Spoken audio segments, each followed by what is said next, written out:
आगे क्या कह रहे हैं परमात्मा? धर्मदास जी के माध्यम से परमात्मा ने क्या समझाया कि जब तक आप अपने गुरु को और भगवान को अलग अलग मानोगे तब तक उस भगत के घट में काल समाया रहेगा, काल।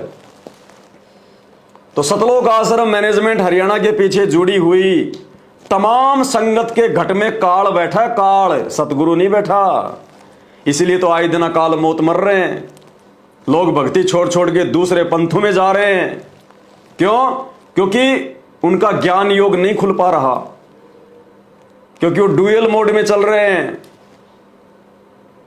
गुरु जी को भी मान रहे हैं और भगवान दाढ़ी मूंछ वाली कबीर जी की फोटो को मान रहे हैं।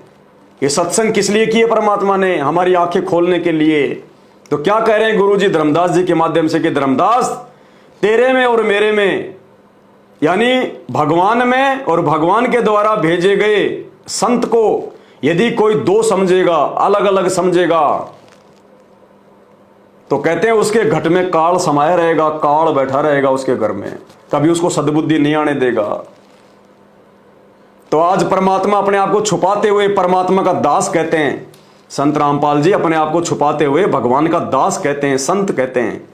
तो आज यदि हम संत रामपाल जी को अलग और उस कबीर जी को अलग मानेंगे तो उन भक्तों के घट में काल बैठा रहेगा, काल, उनको सद्बुद्धि नहीं आएगी, वो 84 में जाएंगे।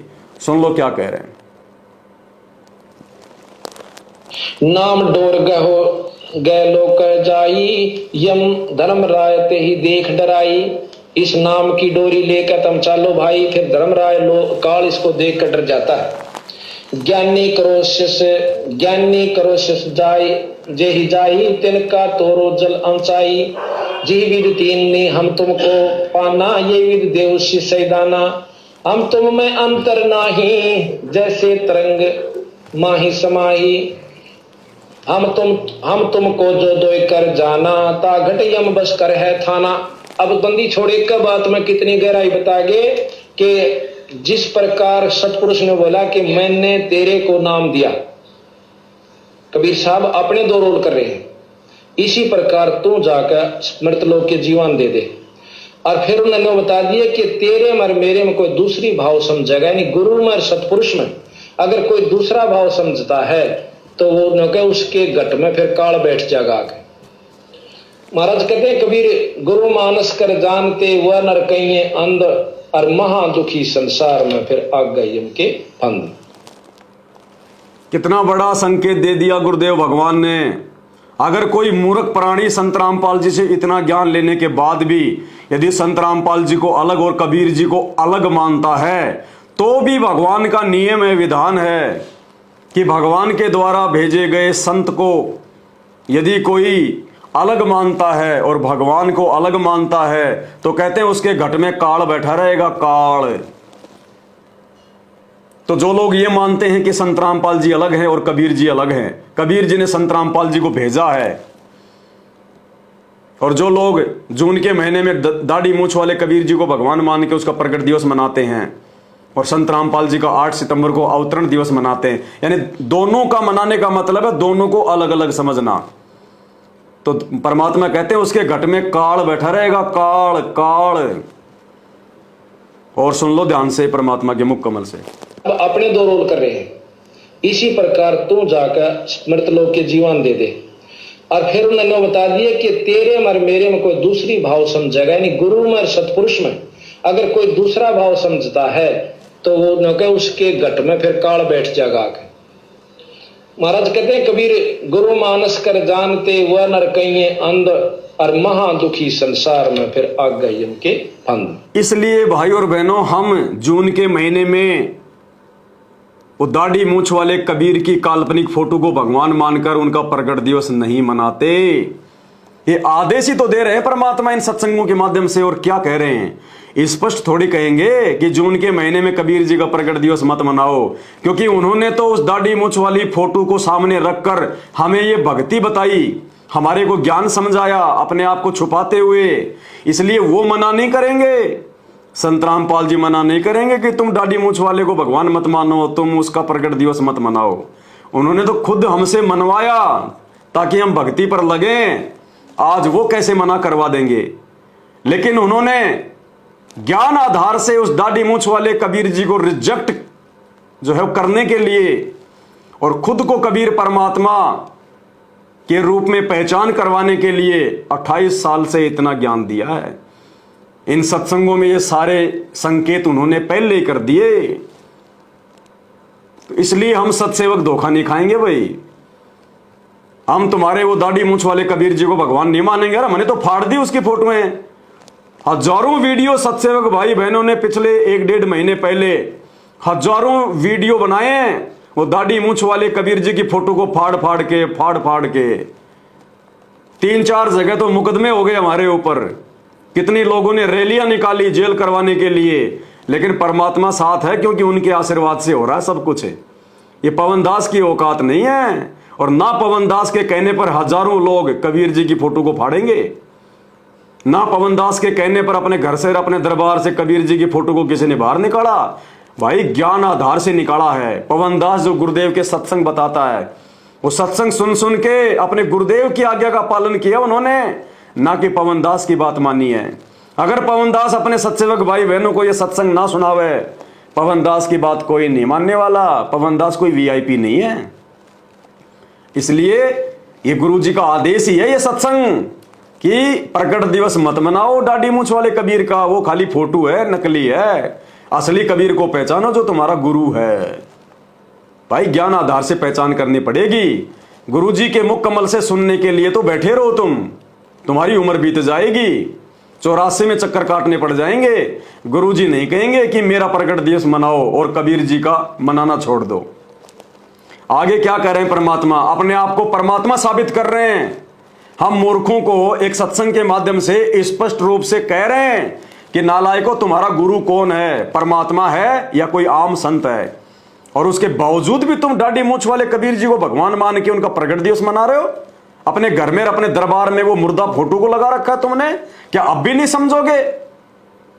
एक सत्संग सुना रहे हैं परमात्मा बरवाड़ा के बलजीत का और उसके पिताजी का, और क्या कह रहे हैं ध्यान से सुनिए, बीच में दास आपको बताएगा। फिर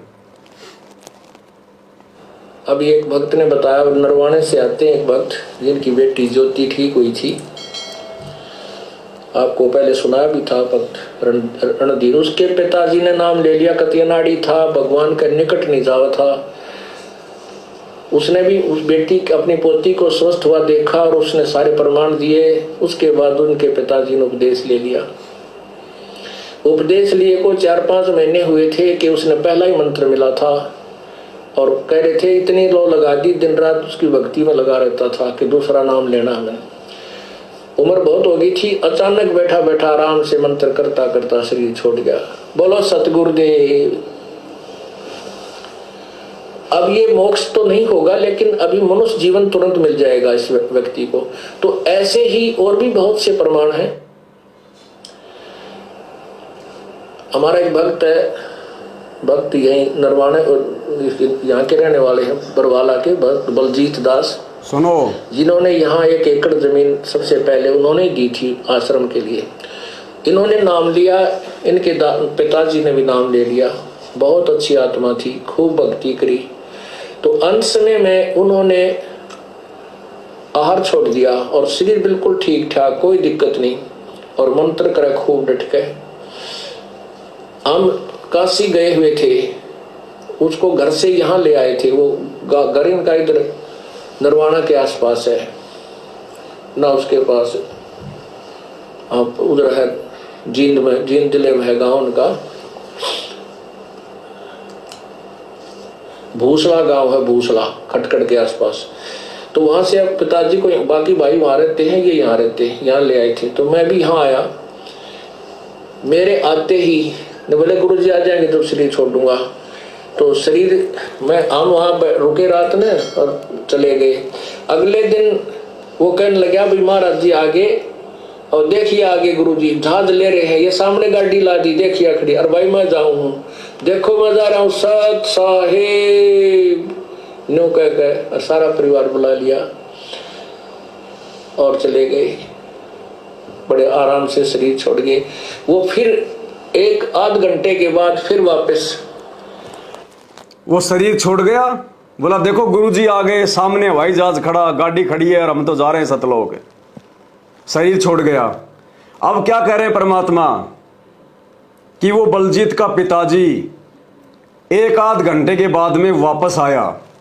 भाई और बहनों, अब हमने कॉमन सेंस का प्रयोग करना पड़ेगा, बुद्धि का प्रयोग करना पड़ेगा। हमने ये लीला कर रहा है परमात्मा, अपने आप को परमात्मा साबित करने के लिए इन सत्संगों के माध्यम से ये उदाहरण देकर इस प्रकार के हम मूर्खों के हृदय में परमात्मा ये बात समाना चाहता है कि नालायकों कोई और कबीर नहीं है, तुम्हारा गुरु ही कबीर है। अब वो बलजीत का पिताजी कौन था भाई? वो कबीर जी था क्या?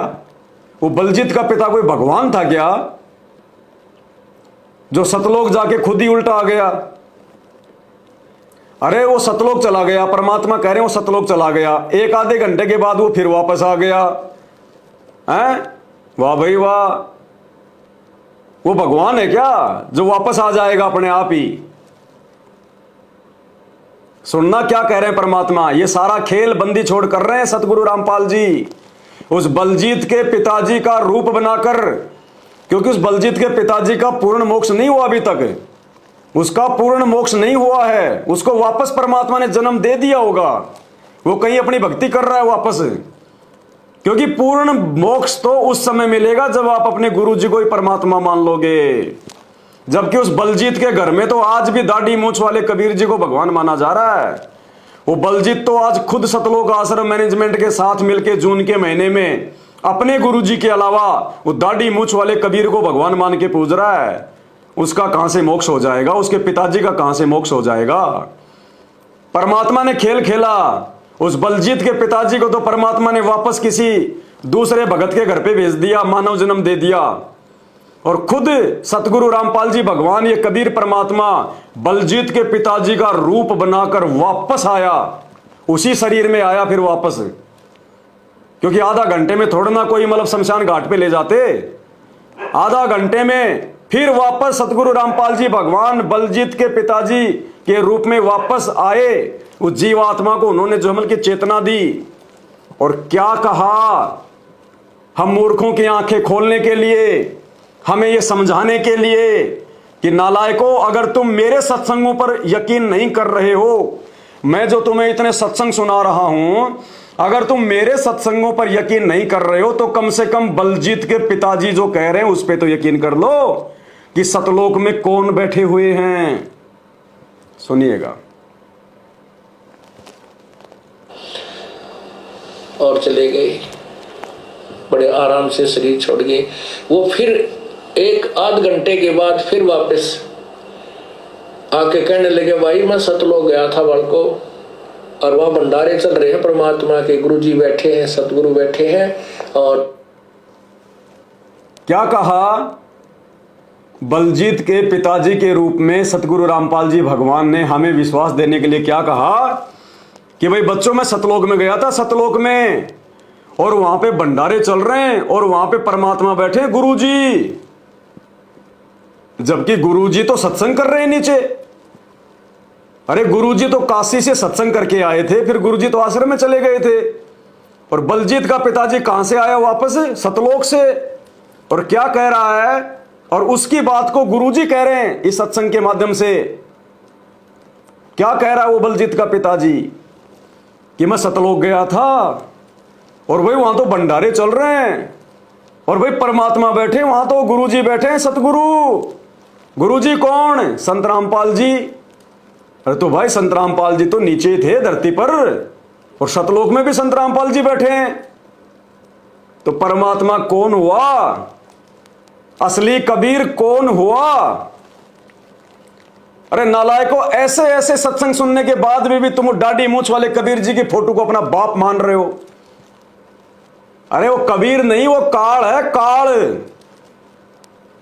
उस ज्योति निरंजन ने वरदान ले रखा है वो दाढ़ी मूंछ वाली फोटो का रूप बनाने का। वो ठगेगा त्रिकुटी पर उस रूप में, तो मैं वीडियो सुनाएंगे आगे। तो हमें यकीन दिलाया सतगुरु रामपाल जी भगवान ने बलजीत के पिताजी के माध्यम से। और बलजीत का पिताजी कहां सतलोक से वापस आना था? उसको तो भेज दिया किसी दूसरी मां के पेट में, और खुद परमात्मा ने ये लीला करी, ये खेल खेला उस परिवार को विश्वास जो है वो दिलाने के लिए, ताकि ये नालायक भक्ति पे लगे रहें। और फिर इस सत्संग के माध्यम से परमात्मा बाकी संगत को विश्वास दिला रहे हैं कि असली कबीर कौन है। जब धरती पर भी तुम्हारे गुरुजी संत रामपाल जी और त्रिकुटी पर भी तुम्हें संत रामपाल जी मिलेंगे और सतलोक में भी संत रामपाल जी बैठे हैं, तो फिर और कबीर कौन आ गया? अगर और कोई कबीर है तो सामने क्यों नहीं आता? फिर कहां छुप के बैठा भाई? इसलिए हम सत्सेवक वो दाढ़ी मूछ वाले कबीर जी का काल्पनिक फोटो का प्रकट दिवस नहीं मनाते हैं। हम वर्तमान के असली कबीर सतगुरु रामपाल जी भगवान का 8 सितंबर को प्रकट दिवस मनाते हैं। और इसी प्रक्रिया से सतलोक मिलेगा, इसी विधि से मोक्ष होगा। अन्यथा संत रामपाल जी के रहते सहते अगर वो दाढ़ी मूछ वाले कबीर जी को अपना बाप मानते रहे, अपने घर में अपने दरबार में उसकी फोटो को लगाए रखा और जून के महीने में उसका प्रकट दिवस मनाते रहे, तो नरक मिलेगा, नरक। सुन लो ध्यान से क्या कह रहे हैं परमात्मा। नो कह सारा परिवार बुला लिया और चले गए, बड़े आराम से शरीर छोड़ गए। वो फिर 1-8 घंटे के बाद फिर वापस आके कहने लगे, भाई मैं सतलोक गया था बल को, और वहाँ भंडारे चल रहे हैं, परमात्मा के गुरुजी बैठे हैं, सतगुरु बैठे हैं, और मैं तो तुम्हें बताने के लिए आया हूँ। एक दूध पिलाओ मेरे को, थोड़ा दूध पिलाओ। वो अपने फ्रिज बोला ताज़ा दूध लाइए, फ्रिज मत निकाल कर ले गए। बोले ना जो ताज़ा को नहीं। फिर एक और भगत था, उनके गाय थी या भैंस, वहाँ से दूध लाए, जो 1 कटोरी दूध पी के बोला मैं चाला बच्चों लगे रही हो, ये पूर्ण मार्ग है, पूर्ण परमात्मा आए हैं। उस दिन के बाद इस परिवार का ऐसा क्या कह रहा था बलजीत का पिता कि बच्चों लगे रहियो भक्ति पर, ये पूर्ण मार्ग है, ये पूर्ण परमात्मा आए हुए हैं। खुद संत रामपाल जी अपने शब्दों में कह रहे हैं कि बलजीत का पिताजी बोला कि छोड़ मत देना इस मार्ग को, ये पूर्ण मार्ग है और पूर्ण परमात्मा आए हुए हैं। तो कौन आए हुए हैं? संत रामपाल जी आए हुए हैं। कौन? पूर्ण परमात्मा। पूर्ण परमात्मा कौन है? कबीर जी। फिर जून के महीने में दाढ़ी मूछ वाली फोटो को क्यों परमात्मा मान रहे हो? क्यों अपना कर्म बिगाड़ रहे हो? क्यों अपने भगवान को नाराज कर रहे हो? क्यों त्रिकुटी वाली परीक्षा में फेल होने का काम कर रहे हो? ध्यान से सुनो क्या कह रहे हैं कि पूर्ण परमात्मा आए हुए हैं। ताजा को नहीं। फिर एक और भगत था, उनके गाय थी या भैंस, वहां से दूध लाए, जो 1 कटोरी दूध पी के बोला मैं चाला बच्चों लगे रही हो, ये पूर्ण मार्ग है, पूर्ण परमात्मा आए हैं। उस दिन के बाद इस परिवार का ऐसा दृढ़ विश्वास हो गया, समर्पण कर दिया पूरे परिवार ने, रिश्तेदारों ने। बोलो सतगुरुदेव की। और इसी परिवार ने, इसी बलजीत ने काल एजेंट महेंद्र के साथ में मिलकर 2014 का बरवाला कांड भी करवा दिया। इसी बलजीत ने 2014 का बरवाला कांड करवा दिया। ये नहीं समझ पाए सतगुरु को। क्यों? परमात्मा स्पष्ट कर चुके हैं, जो अपने गुरु को और उस कबीर को अलग अलग मानेगा उसके घट में काल बैठा रहेगा। तो महेंद्र के घट में भी काल, बलजीत के घट में भी काल, संत रामपाल जी के परिवार के घट में भी काल। और भाई जो 90% संगत वर्तमान में जो चल रही है इन आश्रमों के पीछे, सबके घट में काल। और ये काल एक दिन सबको ले डूबेगा।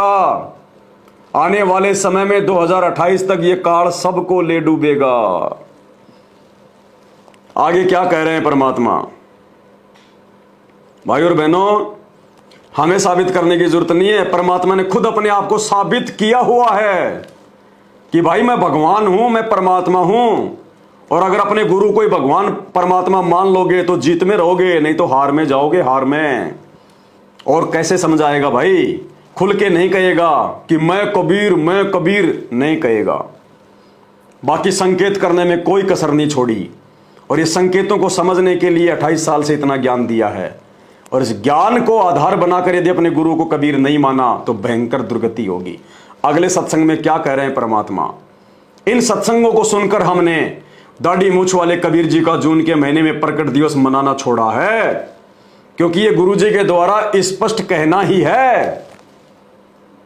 ये जो सत्संग जो परमात्मा ने हमें दिए हैं, जो संकेत कर दिए हैं, इनका मतलब है गुरु जी का आदेश कि अब जून के महीने में तुम वो नकली फोटो का प्रकट दिवस मत मनाओ, कबीर जी का दाढ़ी मूंछ वाला। अपने गुरु जी को कबीर भगवान मान लो अगर सतलोक जाना है तो। क्या कह रहे हैं यहाँ परमात्मा? हमें आदेश दे रहे हैं। गुरु का सत्संग आदेश ही होता है, अगर कोई समझे तो। क्या कह रहे हैं? तो गुरु जी के सामने आते ही आपको ऐसा महसूस हो जैसे मैं भगवान के सामने जा रहा हूं।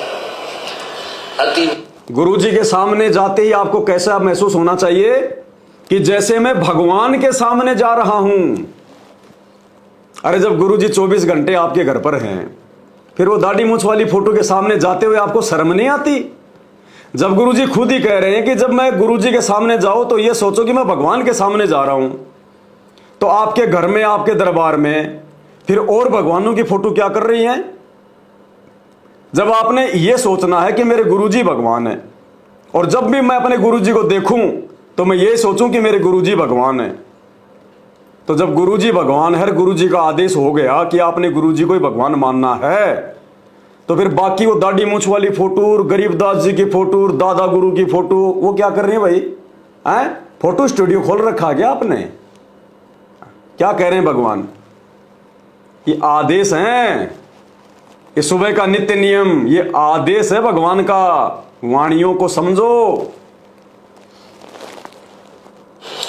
तो गुरु जी के सामने आते ही आपको ऐसा महसूस हो जैसे मैं भगवान के सामने जा रहा हूं।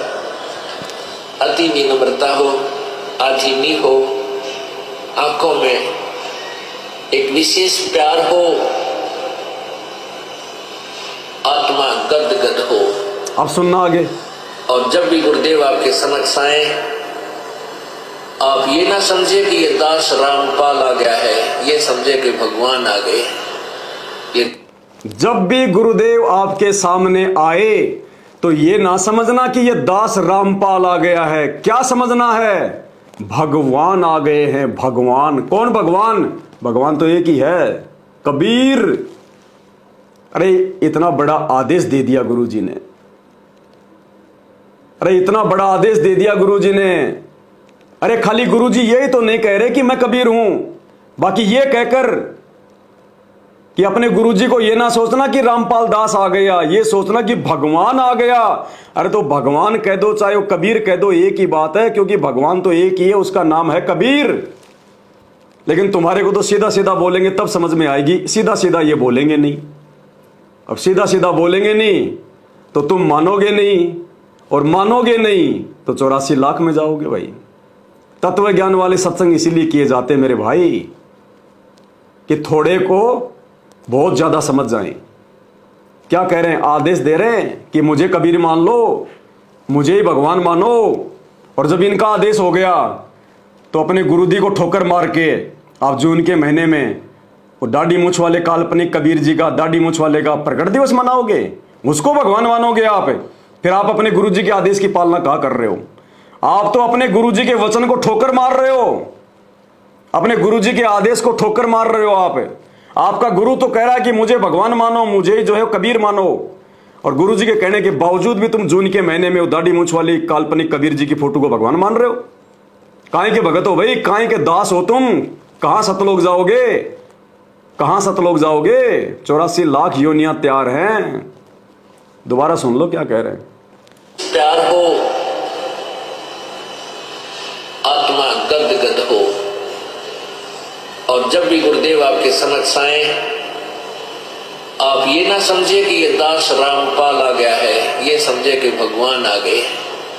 ये दास भगवान नहीं है, लेकिन आपकी रिहर्सल कराने के लिए ये एक कठपुतली, एक ड्रावा आपके सामने रखना पड़ेगा, खड़ा रहना पड़ेगा, ताकि आप जब परमात्मा आवे तो वहां कोई रिहर्सल में उनके सामने को जो वास्तविक आपकी परेड होगी उसमें कमी ना रहे। भाई ये अपने आप को छुपाएंगे इसी प्रकार से। अपने आप को खुलकर कह भी दिया कि आपने इस दास को भगवान मानना पड़ेगा, रामपाल दास ना समझना। और फिर अपने आप को छुपा भी देते हैं कि यह दास भगवान नहीं है, लेकिन आपने त्रिकुटी वाली उस परीक्षा पे पास होने के लिए इस दास को भगवान मानना पड़ेगा। अरे भाई ये बात वही कह सकता जो खुद भगवान है। आप में से किसी भगत की हिम्मत है क्या जो ये कह दे कि आपने मुझ वीर सिंह दास को रामपाल दास मानना पड़ेगा। है किसी माई के लाल में हिम्मत?